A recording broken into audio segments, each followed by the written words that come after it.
안녕하세요. 지혜의 숲을 거니는 시간입니다.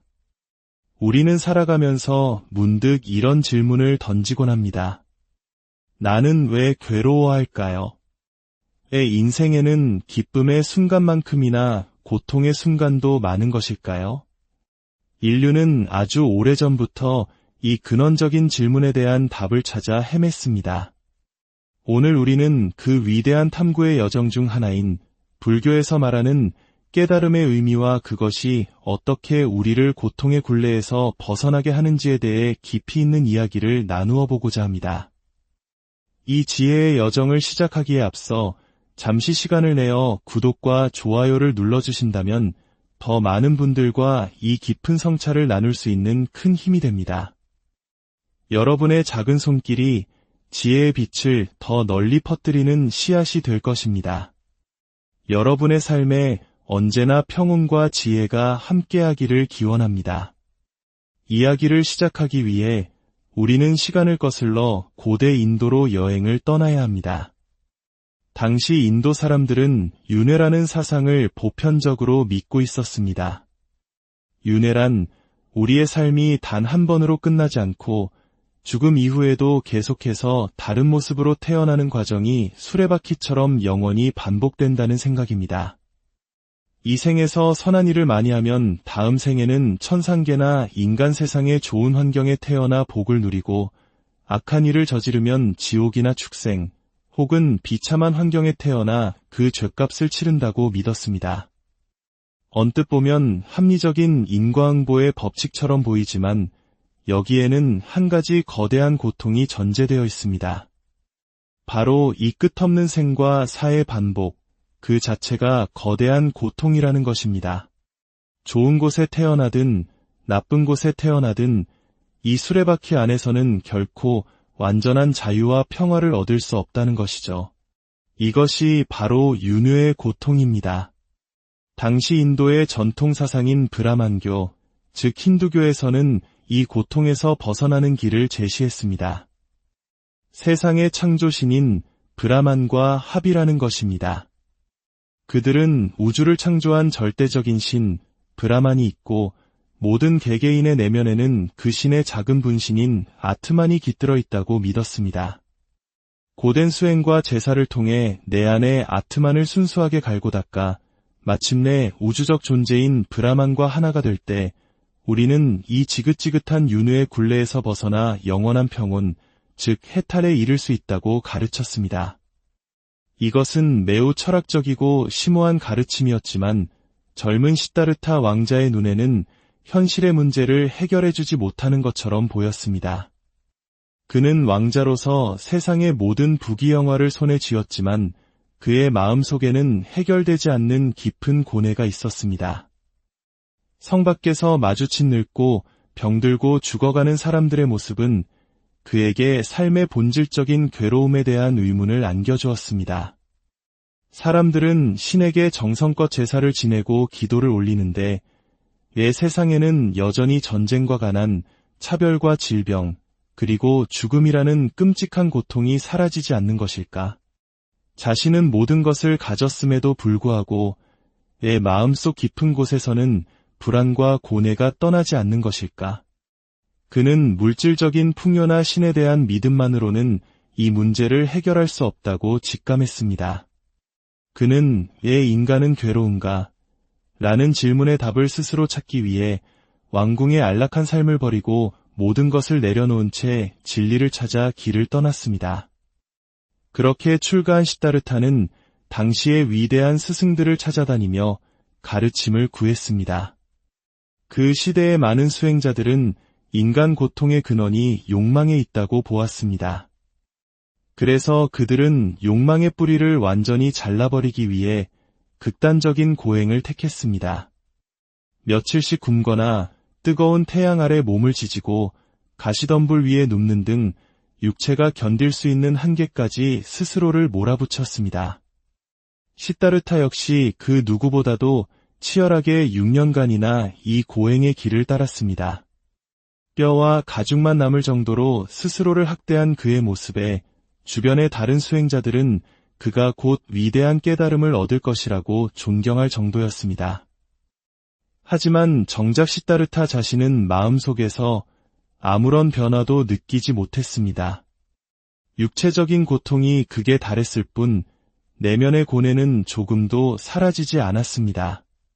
그때 그는 자신의 삶을 깊이 되돌아보았습니다. 왕자 시절에는 욕망을 마음껏 채우며 살았고 출가 후에는 욕망을 극단적으로 억누르며 살았습니다. 하나는 탐닉의 길이었고 다른 하나는 억압의 길이었습니다. 정반대의 길처럼 보였지만 그는 이 두 길이 사실은 똑같은 것임을 깨달았습니다. 두 길 모두 욕망이라는 것에 대응하고 있다는 점에서 같았습니다. 욕망을 따라가거나 욕망과 싸우거나 결국은 욕망에 휘둘리고 있다는 점에서는 본질적으로 다르지 않았던 것입니다. 바로 여기에 문제의 핵심이 있었습니다. 그 순간 그는 새로운 길을 발견했습니다. 욕망에 반응하지 않는 길, 욕망을 따르지도 않고 욕망을 억누르지도 않는 길, 그저 욕망이 내 안에서 일어나는 것을 조용히 알아차리고 지켜볼 뿐인 길. 이것이 바로 불교의 핵심 사상인 중도입니다.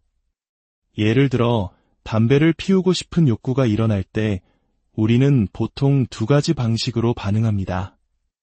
욕구를 따라 담배를 피우거나 혹은 건강을 생각하며 피우면 안 돼 라고 억지로 참습니다.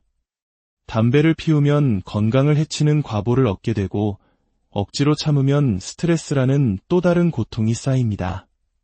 하지만 중도의 길은 다릅니다. 내 마음속에 담배를 피우고 싶어하는 욕망이 일어나고 있구나라고 그저 알아차릴 뿐입니다. 그 욕망을 따라가지도 않고 억지로 누르려고 싸우지도 않습니다. 그렇게 그저 바라보고 있으면 욕망은 마치 피어올랐다 사라지는 연기처럼 힘을 잃고 스르르 사라집니다. 따라가지 않았으니 나쁜 과보가 생기지 않고 참지도 않았으니 스트레스가 쌓이지 않습니다. 이 발견을 통해 부처님은 윤회의 의미를 새롭게 깨닫게 됩니다. 윤회란 죽어서 다음 생에 태어나는 거창한 이야기가 아니라 바로 지금 이 순간 우리의 마음속에서 쉴 새 없이 반복되는 고락의 수레바퀴였던 것입니다. 욕망이 충족되면 잠시 즐거움을 느끼고 그 즐거움은 곧 사라지며 더 큰 욕망을 낳습니다. 그 욕망이 채워지지 않으면 괴로움을 느낍니다. 이 즐거움과 괴로움이 파도처럼 끊임없이 밀려왔다 밀려가는 것, 이것이 바로 우리가 매일 겪는 삶의 윤회였던 것입니다. 그렇다면 이 고락의 윤회에서 벗어나는 길, 즉 해탈은 무엇일까요? 바로 그 뿌리인 욕망에 반응하지 않는 것입니다. 욕망을 알아차리되 휘둘리지 않을 때 우리는 더 이상 즐거움에 들뜨지도 않고 괴로움에 빠지지도 않는 고요하고 평온한 마음의 상태에 이를 수 있습니다. 두려움도 없고 근심도 없는 절대적인 자유의 경지. 이것이 바로 부처님이 말씀하신 진정한 해탈입니다. 결국 깨달음이란 어떤 신비로운 능력을 얻거나 초월적인 존재가 되는 것이 아닙니다. 그것은 바로 내가 지금까지 잘못 생각하고 있었구나, 나의 어리석음 때문에 스스로 고통을 만들어왔구나 하고 자각하는 것입니다. 자신의 무지를 깨닫는 것, 사물의 본질을 있는 그대로 꿰뚫어 보는 것, 그것이 바로 깨달음의 본질입니다. 그렇기에 깨달음은 모든 것을 무조건 내려놓아야 한다는 강박적인 가르침이 아닙니다.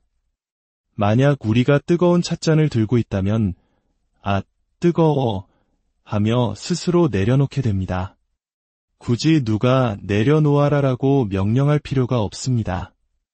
마찬가지로 어떤 생각이, 어떤 욕망이, 어떤 집착이 나에게 고통을 준다는 사실을 명확하게 깨닫게 되면 우리는 자연스럽게 그것을 내려놓게 됩니다. 그것이 나를 괴롭히는 원인임을 알면서도 억지로 붙들고 있다면 그것은 어리석음 때문입니다. 마치 눈앞에 아주 맛있어 보이는 음식이 있는데 누군가 그 음식에는 독이 들었어요라고 알려주는 것과 같습니다. 그 말을 듣고도 진짜 독이 들었을까? 조금만 먹어보면 안 될까? 라고 망설인다면 그것은 아직 그 위험을 제대로 알지 못하기 때문입니다. 부처님의 가르침은 독이 든 음식을 먹지 말라는 금지 명령이 아니라 이 음식에 독이 들어있다는 사실 그 자체를 명확하게 보여주는 것과 같습니다. 그 사실을 알게 된 후 먹을지 말지는 온전히 자신의 선택에 달린 것입니다. 이처럼 불교의 깨달음은 믿음의 영역이 아니라 지혜와 체험의 영역입니다. 성별, 신분, 재산, 지식의 많고 적음에 관계없이 누구나 자신의 마음을 깊이 들여다보고 스스로의 어리석음을 깨우친다면 고통에서 벗어날 수 있다는 위대한 선언인 것입니다. 깨달음은 저 멀리 있는 신비한 무엇이 아니라 바로 지금 여기 우리 자신의 마음을 정직하게 들여다보는 것에서 시작됩니다. 나의 어떤 생각이 나를 괴롭게 하는지, 나의 어떤 욕망이 나를 흔드는지 그저 고요히 알아차리는 것만으로도 우리는 이미 변화의 첫걸음을 내디딘 것입니다.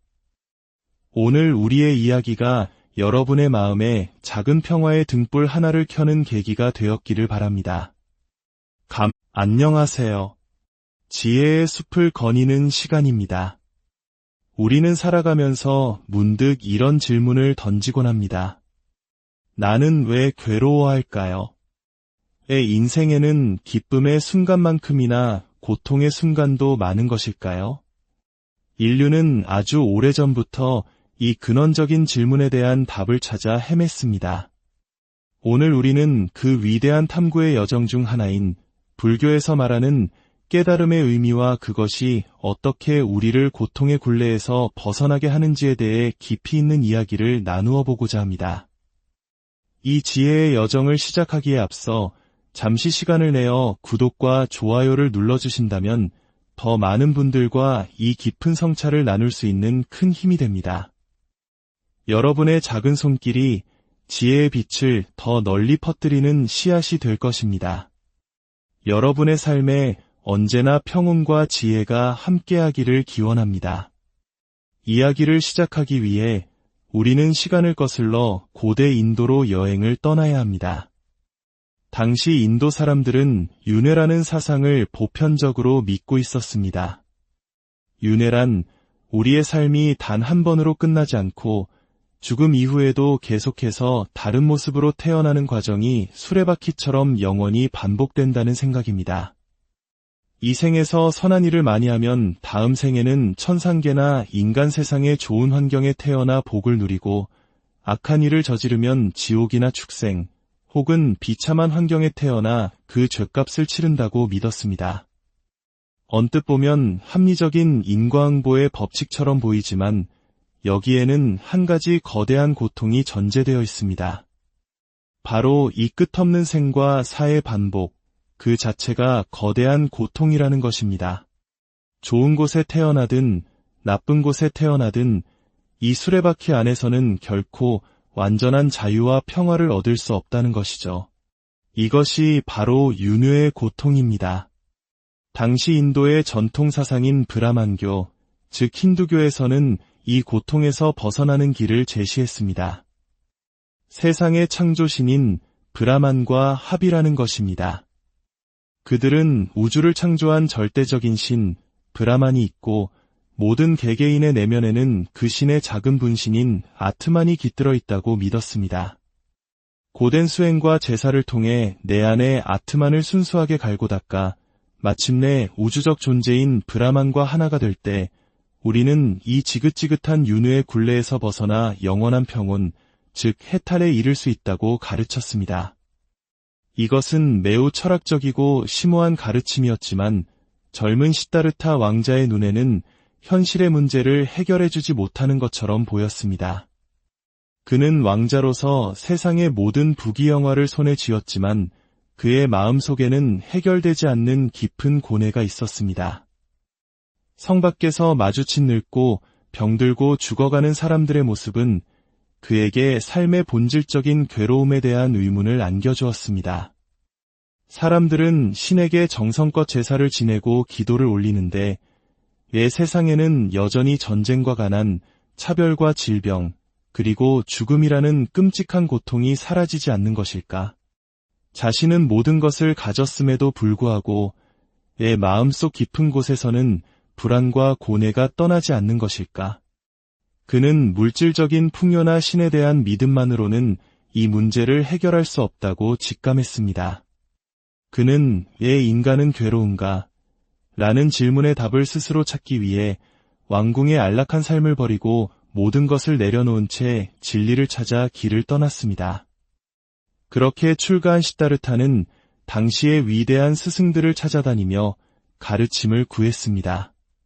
그 시대의 많은 수행자들은 인간 고통의 근원이 욕망에 있다고 보았습니다.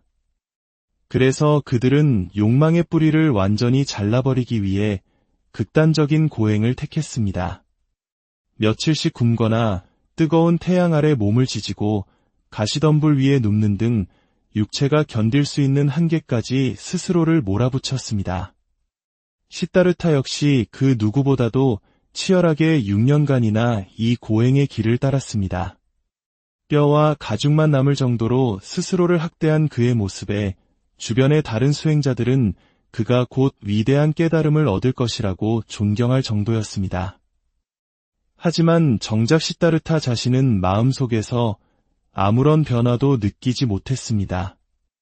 육체적인 고통이 극에 달했을 뿐 내면의 고뇌는 조금도 사라지지 않았습니다. 그때 그는 자신의 삶을 깊이 되돌아보았습니다. 왕자 시절에는 욕망을 마음껏 채우며 살았고 출가 후에는 욕망을 극단적으로 억누르며 살았습니다. 하나는 탐닉의 길이었고 다른 하나는 억압의 길이었습니다. 정반대의 길처럼 보였지만 그는 이 두 길이 사실은 똑같은 것임을 깨달았습니다.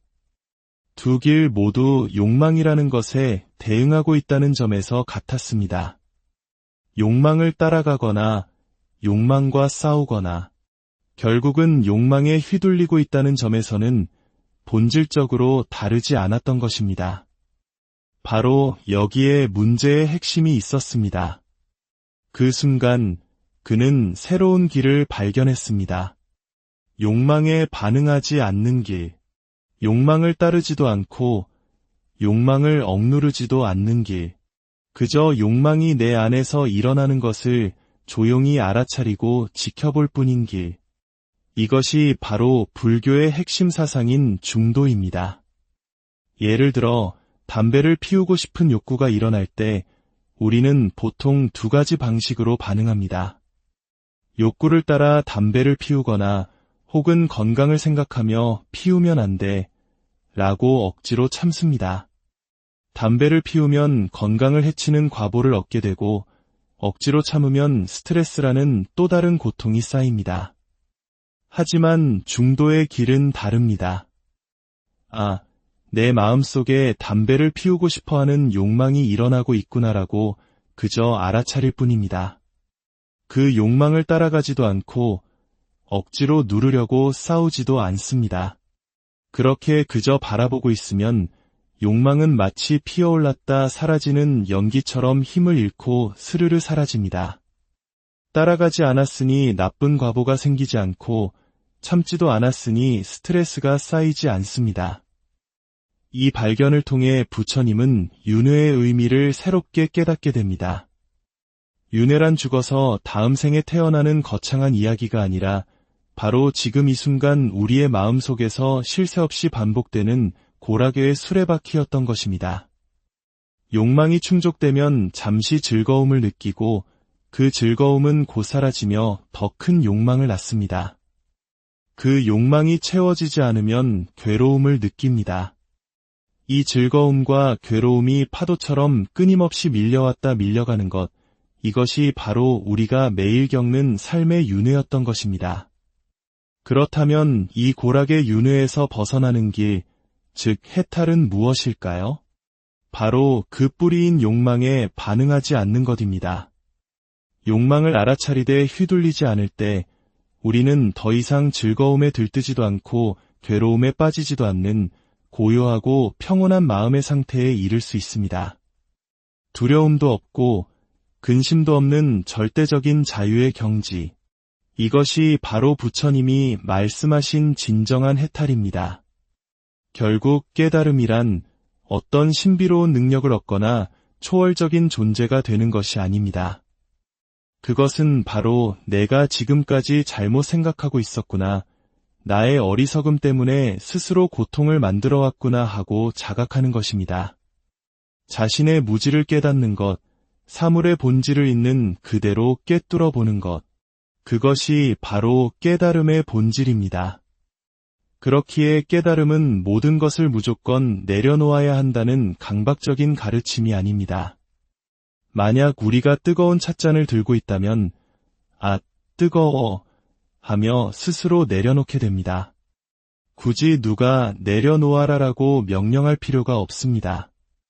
마찬가지로 어떤 생각이, 어떤 욕망이, 어떤 집착이 나에게 고통을 준다는 사실을 명확하게 깨닫게 되면 우리는 자연스럽게 그것을 내려놓게 됩니다. 그것이 나를 괴롭히는 원인임을 알면서도 억지로 붙들고 있다면 그것은 어리석음 때문입니다. 마치 눈앞에 아주 맛있어 보이는 음식이 있는데 누군가 그 음식에는 독이 들었어요라고 알려주는 것과 같습니다. 그 말을 듣고도 진짜 독이 들었을까? 조금만 먹어보면 안 될까? 라고 망설인다면 그것은 아직 그 위험을 제대로 알지 못하기 때문입니다. 부처님의 가르침은 독이 든 음식을 먹지 말라는 금지 명령이 아니라 이 음식에 독이 들어있다는 사실 그 자체를 명확하게 보여주는 것과 같습니다. 그 사실을 알게 된 후 먹을지 말지는 온전히 자신의 선택에 달린 것입니다. 이처럼 불교의 깨달음은 믿음의 영역이 아니라 지혜와 체험의 영역입니다. 성별, 신분, 재산, 지식의 많고 적음에 관계없이 누구나 자신의 마음을 깊이 들여다보고 스스로의 어리석음을 깨우친다면 고통에서 벗어날 수 있다는 위대한 선언인 것입니다. 깨달음은 저 멀리 있는 신비한 무엇이 아니라 바로 지금 여기 우리 자신의 마음을 정직하게 들여다보는 것에서 시작됩니다. 나의 어떤 생각이 나를 괴롭게 하는지, 나의 어떤 욕망이 나를 흔드는지 그저 고요히 알아차리는 것만으로도 우리는 이미 변화의 첫걸음을 내디딘 것입니다. 오늘 우리의 이야기가 여러분의 마음에 작은 평화의 등불 하나를 켜는 계기가 되었기를 바랍니다. 안녕하세요. 지혜의 숲을 거니는 시간입니다. 우리는 살아가면서 문득 이런 질문을 던지곤 합니다. 나는 왜 괴로워할까요? 내 인생에는 기쁨의 순간만큼이나 고통의 순간도 많은 것일까요? 인류는 아주 오래전부터 이 근원적인 질문에 대한 답을 찾아 헤맸습니다. 오늘 우리는 그 위대한 탐구의 여정 중 하나인 불교에서 말하는 깨달음의 의미와 그것이 어떻게 우리를 고통의 굴레에서 벗어나게 하는지에 대해 깊이 있는 이야기를 나누어 보고자 합니다. 이 지혜의 여정을 시작하기에 앞서 잠시 시간을 내어 구독과 좋아요를 눌러주신다면 더 많은 분들과 이 깊은 성찰을 나눌 수 있는 큰 힘이 됩니다. 여러분의 작은 손길이 지혜의 빛을 더 널리 퍼뜨리는 씨앗이 될 것입니다. 여러분의 삶에 언제나 평온과 지혜가 함께하기를 기원합니다. 이야기를 시작하기 위해 우리는 시간을 거슬러 고대 인도로 여행을 떠나야 합니다. 당시 인도 사람들은 윤회라는 사상을 보편적으로 믿고 있었습니다. 윤회란 우리의 삶이 단 한 번으로 끝나지 않고 죽음 이후에도 계속해서 다른 모습으로 태어나는 과정이 수레바퀴처럼 영원히 반복된다는 생각입니다. 이 생에서 선한 일을 많이 하면 다음 생에는 천상계나 인간 세상의 좋은 환경에 태어나 복을 누리고 악한 일을 저지르면 지옥이나 축생 혹은 비참한 환경에 태어나 그 죗값을 치른다고 믿었습니다. 언뜻 보면 합리적인 인과응보의 법칙처럼 보이지만 여기에는 한 가지 거대한 고통이 전제되어 있습니다. 바로 이 끝없는 생과 사의 반복, 그 자체가 거대한 고통이라는 것입니다. 좋은 곳에 태어나든 나쁜 곳에 태어나든 이 수레바퀴 안에서는 결코 완전한 자유와 평화를 얻을 수 없다는 것이죠. 이것이 바로 윤회의 고통입니다. 당시 인도의 전통 사상인 브라만교, 즉 힌두교에서는 이 고통에서 벗어나는 길을 제시했습니다. 세상의 창조신인 브라만과 합이라는 것입니다. 그들은 우주를 창조한 절대적인 신, 브라만이 있고 모든 개개인의 내면에는 그 신의 작은 분신인 아트만이 깃들어 있다고 믿었습니다. 고된 수행과 제사를 통해 내 안에 아트만을 순수하게 갈고 닦아 마침내 우주적 존재인 브라만과 하나가 될 때 우리는 이 지긋지긋한 윤회의 굴레에서 벗어나 영원한 평온, 즉 해탈에 이를 수 있다고 가르쳤습니다. 이것은 매우 철학적이고 심오한 가르침이었지만 젊은 시다르타 왕자의 눈에는 현실의 문제를 해결해주지 못하는 것처럼 보였습니다. 그는 왕자로서 세상의 모든 부귀영화를 손에 쥐었지만 그의 마음속에는 해결되지 않는 깊은 고뇌가 있었습니다. 성 밖에서 마주친 늙고 병들고 죽어가는 사람들의 모습은 그에게 삶의 본질적인 괴로움에 대한 의문을 안겨주었습니다. 사람들은 신에게 정성껏 제사를 지내고 기도를 올리는데 왜 세상에는 여전히 전쟁과 가난, 차별과 질병, 그리고 죽음이라는 끔찍한 고통이 사라지지 않는 것일까? 자신은 모든 것을 가졌음에도 불구하고 내 마음속 깊은 곳에서는 불안과 고뇌가 떠나지 않는 것일까? 그는 물질적인 풍요나 신에 대한 믿음만으로는 이 문제를 해결할 수 없다고 직감했습니다. 그는 왜 인간은 괴로운가? 라는 질문의 답을 스스로 찾기 위해 왕궁의 안락한 삶을 버리고 모든 것을 내려놓은 채 진리를 찾아 길을 떠났습니다. 그렇게 출가한 시다르타는 당시의 위대한 스승들을 찾아다니며 가르침을 구했습니다. 그 시대의 많은 수행자들은 인간 고통의 근원이 욕망에 있다고 보았습니다. 그래서 그들은 욕망의 뿌리를 완전히 잘라버리기 위해 극단적인 고행을 택했습니다. 며칠씩 굶거나 뜨거운 태양 아래 몸을 지지고 가시덤불 위에 눕는 등 육체가 견딜 수 있는 한계까지 스스로를 몰아붙였습니다. 시다르타 역시 그 누구보다도 치열하게 6년간이나 이 고행의 길을 따랐습니다. 뼈와 가죽만 남을 정도로 스스로를 학대한 그의 모습에 주변의 다른 수행자들은 그가 곧 위대한 깨달음을 얻을 것이라고 존경할 정도였습니다. 하지만 정작 시다르타 자신은 마음속에서 아무런 변화도 느끼지 못했습니다. 육체적인 고통이 극에 달했을 뿐 내면의 고뇌는 조금도 사라지지 않았습니다. 그때 그는 자신의 삶을 깊이 되돌아보았습니다. 왕자 시절에는 욕망을 마음껏 채우며 살았고 출가 후에는 욕망을 극단적으로 억누르며 살았습니다. 하나는 탐닉의 길이었고 다른 하나는 억압의 길이었습니다. 정반대의 길처럼 보였지만 그는 이 두 길이 사실은 똑같은 것임을 깨달았습니다. 두 길 모두 욕망이라는 것에 대응하고 있다는 점에서 같았습니다. 욕망을 따라가거나 욕망과 싸우거나 결국은 욕망에 휘둘리고 있다는 점에서는 본질적으로 다르지 않았던 것입니다. 바로 여기에 문제의 핵심이 있었습니다. 그 순간 그는 새로운 길을 발견했습니다. 욕망에 반응하지 않는 길, 욕망을 따르지도 않고 욕망을 억누르지도 않는 길, 그저 욕망이 내 안에서 일어나는 것을 조용히 알아차리고 지켜볼 뿐인 길. 이것이 바로 불교의 핵심 사상인 중도입니다. 예를 들어 담배를 피우고 싶은 욕구가 일어날 때 우리는 보통 두 가지 방식으로 반응합니다. 욕구를 따라 담배를 피우거나 혹은 건강을 생각하며 피우면 안 돼 라고 억지로 참습니다. 담배를 피우면 건강을 해치는 과보를 얻게 되고 억지로 참으면 스트레스라는 또 다른 고통이 쌓입니다. 하지만 중도의 길은 다릅니다. 내 마음속에 담배를 피우고 싶어하는 욕망이 일어나고 있구나라고 그저 알아차릴 뿐입니다. 그 욕망을 따라가지도 않고 억지로 누르려고 싸우지도 않습니다. 그렇게 그저 바라보고 있으면 욕망은 마치 피어올랐다 사라지는 연기처럼 힘을 잃고 스르르 사라집니다. 따라가지 않았으니 나쁜 과보가 생기지 않고 참지도 않았으니 스트레스가 쌓이지 않습니다. 이 발견을 통해 부처님은 윤회의 의미를 새롭게 깨닫게 됩니다. 윤회란 죽어서 다음 생에 태어나는 거창한 이야기가 아니라 바로 지금 이 순간 우리의 마음속에서 쉴 새 없이 반복되는 고락의 수레바퀴였던 것입니다. 욕망이 충족되면 잠시 즐거움을 느끼고 그 즐거움은 곧 사라지며 더 큰 욕망을 낳습니다. 그 욕망이 채워지지 않으면 괴로움을 느낍니다.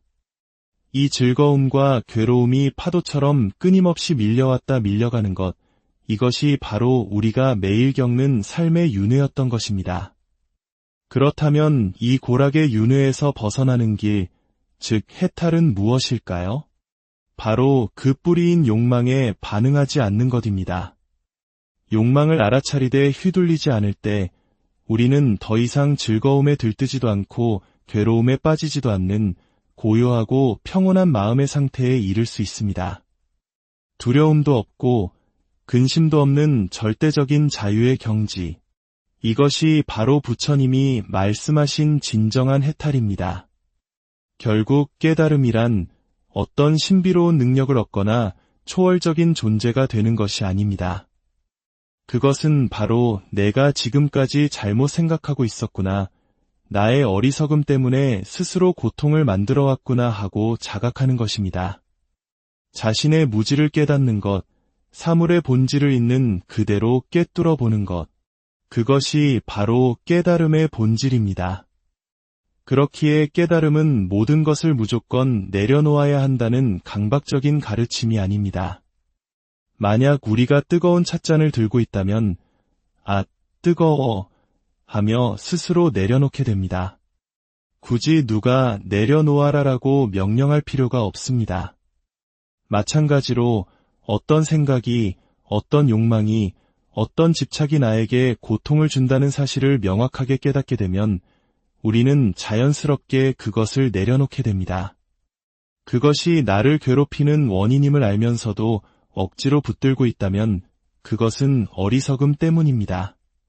마치 눈앞에 아주 맛있어 보이는 음식이 있는데 누군가 그 음식에는 독이 들었어요라고 알려주는 것과 같습니다. 그 말을 듣고도 진짜 독이 들었을까? 조금만 먹어보면 안 될까? 라고 망설인다면 그것은 아직 그 위험을 제대로 알지 못하기 때문입니다. 부처님의 가르침은 독이 든 음식을 먹지 말라는 금지 명령이 아니라 이 음식에 독이 들어있다는 사실 그 자체를 명확하게 보여주는 것과 같습니다. 그 사실을 알게 된 후 먹을지 말지는 온전히 자신의 선택에 달린 것입니다. 이처럼 불교의 깨달음은 믿음의 영역이 아니라 지혜와 체험의 영역입니다. 성별, 신분, 재산, 지식의 많고 적음에 관계없이 누구나 자신의 마음을 깊이 들여다보고 스스로의 어리석음을 깨우친다면 고통에서 벗어날 수 있다는 위대한 선언인 것입니다. 깨달음은 저 멀리 있는 신비한 무엇이 아니라 바로 지금 여기 우리 자신의 마음을 정직하게 들여다보는 것에서 시작됩니다. 나의 어떤 생각이 나를 괴롭게 하는지, 나의 어떤 욕망이 나를 흔드는지 그저 고요히 알아차리는 것만으로도 우리는 이미 변화의 첫걸음을 내디딘 것입니다. 오늘 우리의 이야기가 여러분의 마음에 작은 평화의 등불 하나를 켜는 계기가 되었기를 바랍니다. 안녕하세요. 지혜의 숲을 거니는 시간입니다. 우리는 살아가면서 문득 이런 질문을 던지곤 합니다. 나는 왜 괴로워할까요? 내 인생에는 기쁨의 순간만큼이나 고통의 순간도 많은 것일까요? 인류는 아주 오래전부터 이 근원적인 질문에 대한 답을 찾아 헤맸습니다. 오늘 우리는 그 위대한 탐구의 여정 중 하나인 불교에서 말하는 깨달음의 의미와 그것이 어떻게 우리를 고통의 굴레에서 벗어나게 하는지에 대해 깊이 있는 이야기를 나누어 보고자 합니다. 이 지혜의 여정을 시작하기에 앞서 잠시 시간을 내어 구독과 좋아요를 눌러주신다면 더 많은 분들과 이 깊은 성찰을 나눌 수 있는 큰 힘이 됩니다. 여러분의 작은 손길이 지혜의 빛을 더 널리 퍼뜨리는 씨앗이 될 것입니다. 여러분의 삶에 언제나 평온과 지혜가 함께하기를 기원합니다. 이야기를 시작하기 위해 우리는 시간을 거슬러 고대 인도로 여행을 떠나야 합니다. 당시 인도 사람들은 윤회라는 사상을 보편적으로 믿고 있었습니다. 윤회란 우리의 삶이 단 한 번으로 끝나지 않고 죽음 이후에도 계속해서 다른 모습으로 태어나는 과정이 수레바퀴처럼 영원히 반복된다는 생각입니다. 이 생에서 선한 일을 많이 하면 다음 생에는 천상계나 인간 세상의 좋은 환경에 태어나 복을 누리고 악한 일을 저지르면 지옥이나 축생 혹은 비참한 환경에 태어나 그 죗값을 치른다고 믿었습니다. 언뜻 보면 합리적인 인과응보의 법칙처럼 보이지만 여기에는 한 가지 거대한 고통이 전제되어 있습니다. 바로 이 끝없는 생과 사의 반복, 그 자체가 거대한 고통이라는 것입니다. 좋은 곳에 태어나든 나쁜 곳에 태어나든 이 수레바퀴 안에서는 결코 완전한 자유와 평화를 얻을 수 없다는 것이죠. 이것이 바로 윤회의 고통입니다. 당시 인도의 전통 사상인 브라만교, 즉 힌두교에서는 이 고통에서 벗어나는 길을 제시했습니다. 세상의 창조신인 브라만과 합이라는 것입니다. 그들은 우주를 창조한 절대적인 신, 브라만이 있고 모든 개개인의 내면에는 그 신의 작은 분신인 아트만이 깃들어 있다고 믿었습니다.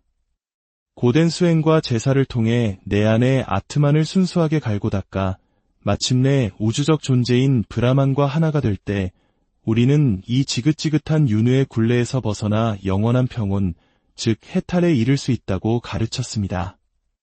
이것은 매우 철학적이고 심오한 가르침이었지만 젊은 시다르타 왕자의 눈에는 현실의 문제를 해결해주지 못하는 것처럼 보였습니다.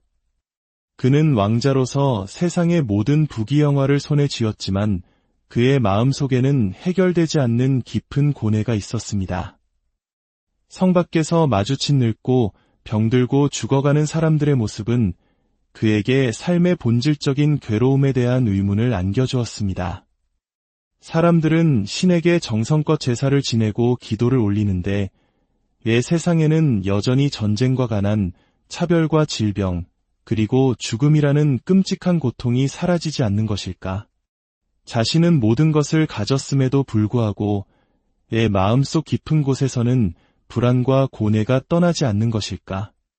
그는 물질적인 풍요나 신에 대한 믿음만으로는 이 문제를 해결할 수 없다고 직감했습니다. 그는 왜 인간은 괴로운가? 라는 질문의 답을 스스로 찾기 위해 왕궁의 안락한 삶을 버리고 모든 것을 내려놓은 채 진리를 찾아 길을 떠났습니다. 그렇게 출가한 시다르타는 당시의 위대한 스승들을 찾아다니며 가르침을 구했습니다. 그 시대의 많은 수행자들은 인간 고통의 근원이 욕망에 있다고 보았습니다. 그래서 그들은 욕망의 뿌리를 완전히 잘라버리기 위해 극단적인 고행을 택했습니다. 며칠씩 굶거나 뜨거운 태양 아래 몸을 지지고 가시덤불 위에 눕는 등 육체가 견딜 수 있는 한계까지 스스로를 몰아붙였습니다. 시다르타 역시 그 누구보다도 치열하게 6년간이나 이 고행의 길을 따랐습니다.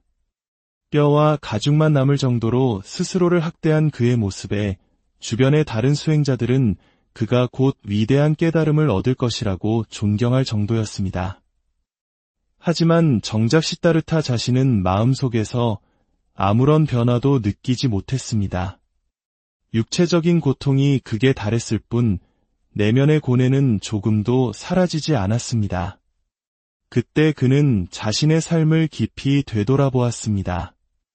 왕자 시절에는 욕망을 마음껏 채우며 살았고 출가 후에는 욕망을 극단적으로 억누르며 살았습니다. 하나는 탐닉의 길이었고 다른 하나는 억압의 길이었습니다. 정반대의 길처럼 보였지만 그는 이 두 길이 사실은 똑같은 것임을 깨달았습니다. 두 길 모두 욕망이라는 것에 대응하고 있다는 점에서 같았습니다. 욕망을 따라가거나 욕망과 싸우거나 결국은 욕망에 휘둘리고 있다는 점에서는 본질적으로 다르지 않았던 것입니다. 바로 여기에 문제의 핵심이 있었습니다. 그 순간 그는 새로운 길을 발견했습니다. 욕망에 반응하지 않는 길, 욕망을 따르지도 않고 욕망을 억누르지도 않는 길, 그저 욕망이 내 안에서 일어나는 것을 조용히 알아차리고 지켜볼 뿐인 길. 이것이 바로 불교의 핵심 사상인 중도입니다. 예를 들어 담배를 피우고 싶은 욕구가 일어날 때 우리는 보통 두 가지 방식으로 반응합니다. 욕구를 따라 담배를 피우거나 혹은 건강을 생각하며 피우면 안 돼 라고 억지로 참습니다. 담배를 피우면 건강을 해치는 과보를 얻게 되고 억지로 참으면 스트레스라는 또 다른 고통이 쌓입니다. 하지만 중도의 길은 다릅니다. 내 마음속에 담배를 피우고 싶어하는 욕망이 일어나고 있구나라고 그저 알아차릴 뿐입니다. 그 욕망을 따라가지도 않고 억지로 누르려고 싸우지도 않습니다. 그렇게 그저 바라보고 있으면 욕망은 마치 피어올랐다 사라지는 연기처럼 힘을 잃고 스르르 사라집니다. 따라가지 않았으니 나쁜 과보가 생기지 않고 참지도 않았으니 스트레스가 쌓이지 않습니다. 이 발견을 통해 부처님은 윤회의 의미를 새롭게 깨닫게 됩니다. 윤회란 죽어서 다음 생에 태어나는 거창한 이야기가 아니라 바로 지금 이 순간 우리의 마음속에서 쉴 새 없이 반복되는 고락의 수레바퀴였던 것입니다. 욕망이 충족되면 잠시 즐거움을 느끼고 그 즐거움은 곧 사라지며 더 큰 욕망을 낳습니다. 그 욕망이 채워지지 않으면 괴로움을 느낍니다. 이 즐거움과 괴로움이 파도처럼 끊임없이 밀려왔다 밀려가는 것, 이것이 바로 우리가 매일 겪는 삶의 윤회였던 것입니다. 그렇다면 이 고락의 윤회에서 벗어나는 길, 즉 해탈은 무엇일까요? 바로 그 뿌리인 욕망에 반응하지 않는 것입니다. 욕망을 알아차리되 휘둘리지 않을 때 우리는 더 이상 즐거움에 들뜨지도 않고 괴로움에 빠지지도 않는 고요하고 평온한 마음의 상태에 이를 수 있습니다. 두려움도 없고 근심도 없는 절대적인 자유의 경지. 이것이 바로 부처님이 말씀하신 진정한 해탈입니다. 결국 깨달음이란 어떤 신비로운 능력을 얻거나 초월적인 존재가 되는 것이 아닙니다. 그것은 바로 내가 지금까지 잘못 생각하고 있었구나, 나의 어리석음 때문에 스스로 고통을 만들어왔구나 하고 자각하는 것입니다. 자신의 무지를 깨닫는 것, 사물의 본질을 있는 그대로 꿰뚫어 보는 것, 그것이 바로 깨달음의 본질입니다. 그렇기에 깨달음은 모든 것을 무조건 내려놓아야 한다는 강박적인 가르침이 아닙니다. 만약 우리가 뜨거운 찻잔을 들고 있다면 뜨거워 하며 스스로 내려놓게 됩니다. 굳이 누가 내려놓아라라고 명령할 필요가 없습니다. 마찬가지로 어떤 생각이, 어떤 욕망이, 어떤 집착이 나에게 고통을 준다는 사실을 명확하게 깨닫게 되면 우리는 자연스럽게 그것을 내려놓게 됩니다. 그것이 나를 괴롭히는 원인임을 알면서도 억지로 붙들고 있다면 그것은 어리석음 때문입니다. 마치 눈앞에 아주 맛있어 보이는 음식이 있는데 누군가 그 음식에는 독이 들었어요라고 알려주는 것과 같습니다. 그 말을 듣고도 진짜 독이 들었을까? 조금만 먹어보면 안 될까? 라고 망설인다면 그것은 아직 그 위험을 제대로 알지 못하기 때문입니다. 부처님의 가르침은 독이 든 음식을 먹지 말라는 금지 명령이 아니라 이 음식에 독이 들어있다는 사실 그 자체를 명확하게 보여주는 것과 같습니다.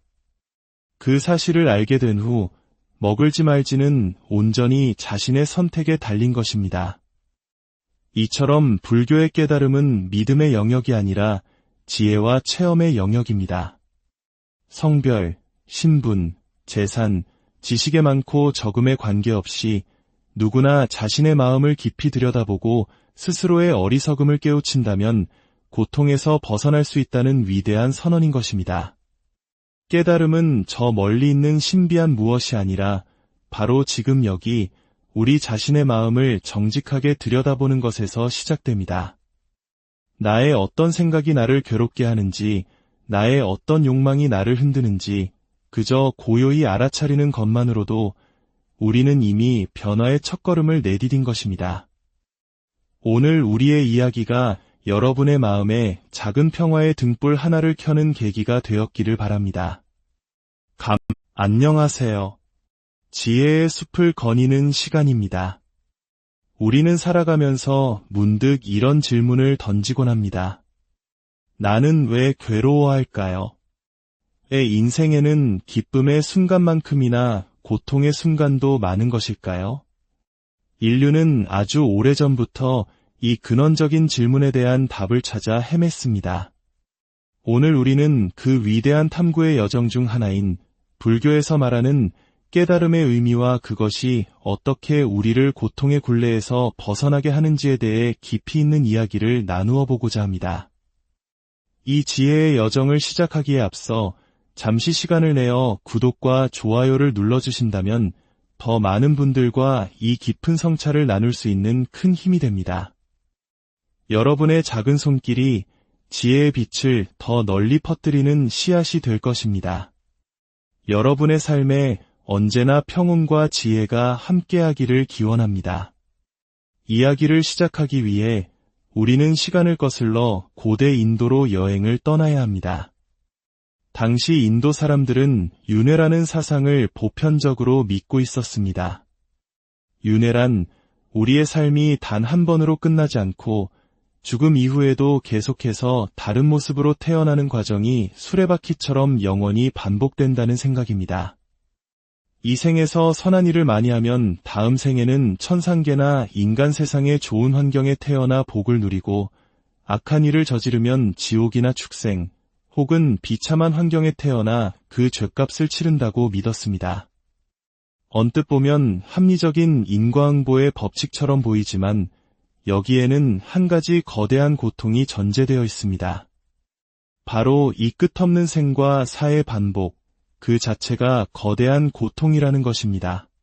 좋은 곳에 태어나든 나쁜 곳에 태어나든 이 수레바퀴 안에서는 결코 완전한 자유와 평화를 얻을 수 없다는 것이죠. 이것이 바로 윤회의 고통입니다.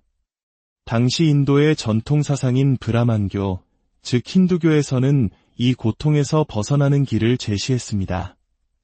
세상의 창조신인 브라만과 합이라는 것입니다. 그들은 우주를 창조한 절대적인 신, 브라만이 있고 모든 개개인의 내면에는 그 신의 작은 분신인 아트만이 깃들어 있다고 믿었습니다. 고된 수행과 제사를 통해 내 안에 아트만을 순수하게 갈고 닦아 마침내 우주적 존재인 브라만과 하나가 될 때 우리는 이 지긋지긋한 윤회의 굴레에서 벗어나 영원한 평온, 즉 해탈에 이를 수 있다고 가르쳤습니다. 이것은 매우 철학적이고 심오한 가르침이었지만 젊은 시다르타 왕자의 눈에는 현실의 문제를 해결해주지 못하는 것처럼 보였습니다. 그는 왕자로서 세상의 모든 부귀영화를 손에 쥐었지만 그의 마음속에는 해결되지 않는 깊은 고뇌가 있었습니다. 성 밖에서 마주친 늙고 병들고 죽어가는 사람들의 모습은 그에게 삶의 본질적인 괴로움에 대한 의문을 안겨주었습니다. 사람들은 신에게 정성껏 제사를 지내고 기도를 올리는데 왜 세상에는 여전히 전쟁과 가난, 차별과 질병, 그리고 죽음이라는 끔찍한 고통이 사라지지 않는 것일까? 자신은 모든 것을 가졌음에도 불구하고 내 마음속 깊은 곳에서는 불안과 고뇌가 떠나지 않는 것일까? 그는 물질적인 풍요나 신에 대한 믿음만으로는 이 문제를 해결할 수 없다고 직감했습니다. 그는 왜 인간은 괴로운가? 라는 질문의 답을 스스로 찾기 위해 왕궁의 안락한 삶을 버리고 모든 것을 내려놓은 채 진리를 찾아 길을 떠났습니다. 그렇게 출가한 시다르타는 당시의 위대한 스승들을 찾아다니며 가르침을 구했습니다. 그 시대의 많은 수행자들은 인간 고통의 근원이 욕망에 있다고 보았습니다. 그래서 그들은 욕망의 뿌리를 완전히 잘라버리기 위해 극단적인 고행을 택했습니다. 며칠씩 굶거나 뜨거운 태양 아래 몸을 지지고 가시덤불 위에 눕는 등 육체가 견딜 수 있는 한계까지 스스로를 몰아붙였습니다. 시다르타 역시 그 누구보다도 치열하게 6년간이나 이 고행의 길을 따랐습니다. 뼈와 가죽만 남을 정도로 스스로를 학대한 그의 모습에 주변의 다른 수행자들은 그가 곧 위대한 깨달음을 얻을 것이라고 존경할 정도였습니다. 하지만 정작 시다르타 자신은 마음속에서 아무런 변화도 느끼지 못했습니다. 육체적인 고통이 극에 달했을 뿐 내면의 고뇌는 조금도 사라지지 않았습니다. 그때 그는 자신의 삶을 깊이 되돌아보았습니다. 왕자 시절에는 욕망을 마음껏 채우며 살았고 출가 후에는 욕망을 극단적으로 억누르며 살았습니다. 하나는 탐닉의 길이었고 다른 하나는 억압의 길이었습니다. 정반대의 길처럼 보였지만 그는 이 두 길이 사실은 똑같은 것임을 깨달았습니다. 두 길 모두 욕망이라는 것에 대응하고 있다는 점에서 같았습니다. 욕망을 따라가거나 욕망과 싸우거나 결국은 욕망에 휘둘리고 있다는 점에서는 본질적으로 다르지 않았던 것입니다. 바로 여기에 문제의 핵심이 있었습니다. 그 순간 그는 새로운 길을 발견했습니다. 욕망에 반응하지 않는 길, 욕망을 따르지도 않고 욕망을 억누르지도 않는 길, 그저 욕망이 내 안에서 일어나는 것을 조용히 알아차리고 지켜볼 뿐인 길. 이것이 바로 불교의 핵심 사상인 중도입니다. 예를 들어 담배를 피우고 싶은 욕구가 일어날 때 우리는 보통 두 가지 방식으로 반응합니다. 욕구를 따라 담배를 피우거나 혹은 건강을 생각하며 피우면 안 돼 라고 억지로 참습니다. 담배를 피우면 건강을 해치는 과보를 얻게 되고 억지로 참으면 스트레스라는 또 다른 고통이 쌓입니다. 하지만 중도의 길은 다릅니다. 내 마음속에 담배를 피우고 싶어하는 욕망이 일어나고 있구나라고 그저 알아차릴 뿐입니다. 그 욕망을 따라가지도 않고 억지로 누르려고 싸우지도 않습니다. 그렇게 그저 바라보고 있으면 욕망은 마치 피어올랐다 사라지는 연기처럼 힘을 잃고 스르르 사라집니다. 따라가지 않았으니 나쁜 과보가 생기지 않고 참지도 않았으니 스트레스가 쌓이지 않습니다. 이 발견을 통해 부처님은 윤회의 의미를 새롭게 깨닫게 됩니다. 윤회란 죽어서 다음 생에 태어나는 거창한 이야기가 아니라 바로 지금 이 순간 우리의 마음속에서 쉴 새 없이 반복되는 고락의 수레바퀴였던 것입니다. 욕망이 충족되면 잠시 즐거움을 느끼고 그 즐거움은 곧 사라지며 더 큰 욕망을 낳습니다. 그 욕망이 채워지지 않으면 괴로움을 느낍니다. 이 즐거움과 괴로움이 파도처럼 끊임없이 밀려왔다 밀려가는 것, 이것이 바로 우리가 매일 겪는 삶의 윤회였던 것입니다. 그렇다면 이 고락의 윤회에서 벗어나는 길, 즉 해탈은 무엇일까요? 바로 그 뿌리인 욕망에 반응하지 않는 것입니다. 욕망을 알아차리되 휘둘리지 않을 때 우리는 더 이상 즐거움에 들뜨지도 않고 괴로움에 빠지지도 않는 고요하고 평온한 마음의 상태에 이를 수 있습니다. 두려움도 없고 근심도 없는 절대적인 자유의 경지. 이것이 바로 부처님이 말씀하신 진정한 해탈입니다. 결국 깨달음이란 어떤 신비로운 능력을 얻거나 초월적인 존재가 되는 것이 아닙니다. 그것은 바로 내가 지금까지 잘못 생각하고 있었구나, 나의 어리석음 때문에 스스로 고통을 만들어 왔구나 하고 자각하는 것입니다. 자신의 무지를 깨닫는 것, 사물의 본질을 있는 그대로 꿰뚫어 보는 것. 그것이 바로 깨달음의 본질입니다. 그렇기에 깨달음은 모든 것을 무조건 내려놓아야 한다는 강박적인 가르침이 아닙니다. 만약 우리가 뜨거운 찻잔을 들고 있다면, 아, 뜨거워 하며 스스로 내려놓게 됩니다. 굳이 누가 내려놓아라라고 명령할 필요가 없습니다. 마찬가지로 어떤 생각이, 어떤 욕망이, 어떤 집착이 나에게 고통을 준다는 사실을 명확하게 깨닫게 되면 우리는 자연스럽게 그것을 내려놓게 됩니다. 그것이 나를 괴롭히는 원인임을 알면서도 억지로 붙들고 있다면 그것은 어리석음 때문입니다. 마치 눈앞에 아주 맛있어 보이는 음식이 있는데 누군가 그 음식에는 독이 들었어요라고 알려주는 것과 같습니다. 그 말을 듣고도 진짜 독이 들었을까? 조금만 먹어보면 안 될까? 라고 망설인다면 그것은 아직 그 위험을 제대로 알지 못하기 때문입니다. 부처님의 가르침은 독이 든 음식을 먹지 말라는 금지 명령이 아니라 이 음식에 독이 들어있다는 사실 그 자체를 명확하게 보여주는 것과 같습니다. 그 사실을 알게 된 후 먹을지 말지는 온전히 자신의 선택에 달린 것입니다. 이처럼 불교의 깨달음은 믿음의 영역이 아니라 지혜와 체험의 영역입니다. 성별, 신분, 재산, 지식에 많고 적음에 관계없이 누구나 자신의 마음을 깊이 들여다보고 스스로의 어리석음을 깨우친다면 고통에서 벗어날 수 있다는 위대한 선언인 것입니다. 깨달음은 저 멀리 있는 신비한 무엇이 아니라 바로 지금 여기 우리 자신의 마음을 정직하게 들여다보는 것에서 시작됩니다.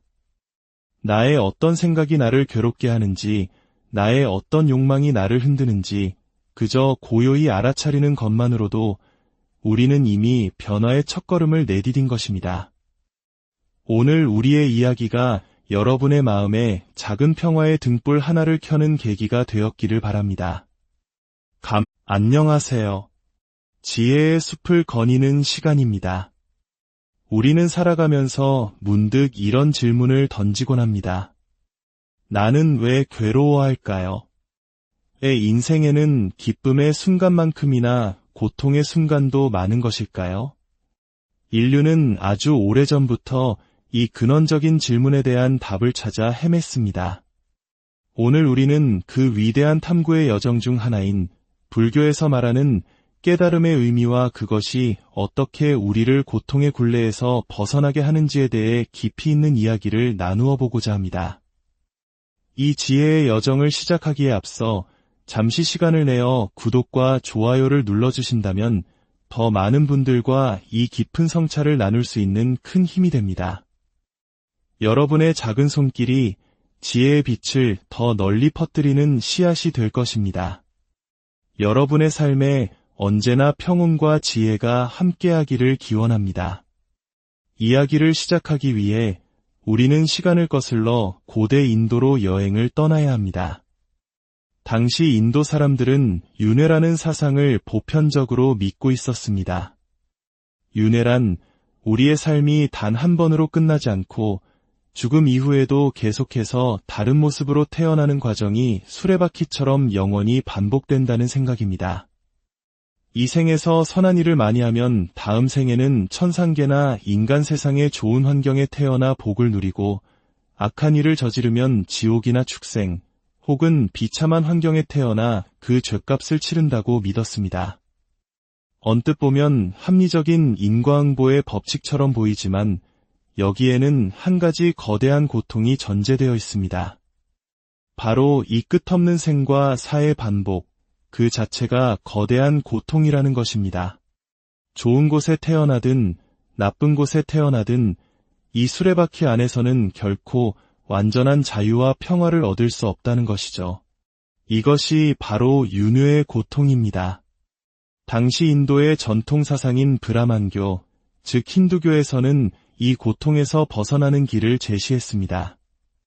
세상의 창조신인 브라만과 합이라는 것입니다.